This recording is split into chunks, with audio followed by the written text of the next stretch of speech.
është gara në cilën futën dhe po të shohësh emra që dalin prap o kryetari i partisë, o në kryetari i partisë, o antar kryesi i partisë. Ky model, ky model nuk është votuar në 11 maj.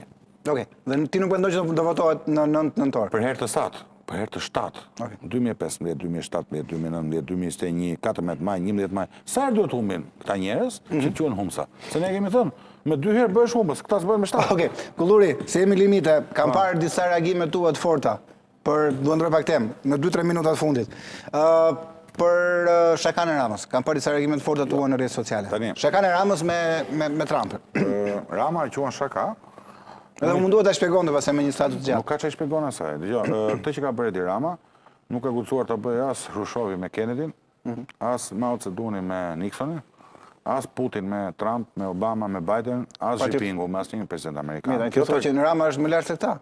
As nuk diskutohet fare, do ta them ta mbyllim me i batut me një skë kohë.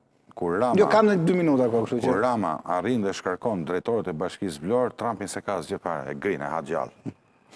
Rama nuk llogarit fare as Trumpin, as Putin, as Xi Jinping, është gjigant është. Dhe unë i uroj që të vazhdojnë të rrugë, ta ofendoj dhe ta fyej prapë dhe presidentin amerikan, pastaj të vazhdojnë Macronin, sepse gjigantët nuk tuten nga tigrat për letre. Të flas seriozisht për të çështje, vetëm një marr mund të flas seriozisht.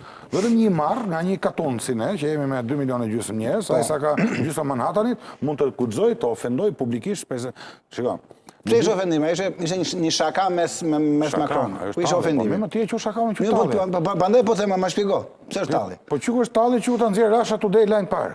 Çu ta nxjerr televizionin që bën propagandë regjimin Putinit. Si lajm të parë, ti e kupton shumë mirë se ku ti ka shërbyer ajo gjë, pa dashjen e këtij. Ky nuk e ka bërë ta përdorë rusët për të ulur autoritetin. Nuk besoj se e ka bërë me ato qëllim. Por produkti është ky, uli autoritetit president amerikan në mes të 2 konflikteve. Në momente shumë dramatike për botën. Kemi konfliktin Izrael dhe konfliktin në Ukrainë. Dhe shkon ky Edi Rama, po them një herë, kryeministri një katundi. M'fal, në kuptimin nuk kam e krahasuar po. Unë dua shumë të vënë se s'kam ikë ditë në ky vend. Kur them katund, krahasuar me fuqinë dhe forcën dhe mbi gjitha varësinë ekzistenciale që ne kemi nga Shteti i Bashkuar të Amerikës. Dhe këtë po ta them, nuk ja ka lejuar vetes presidenti i Kinës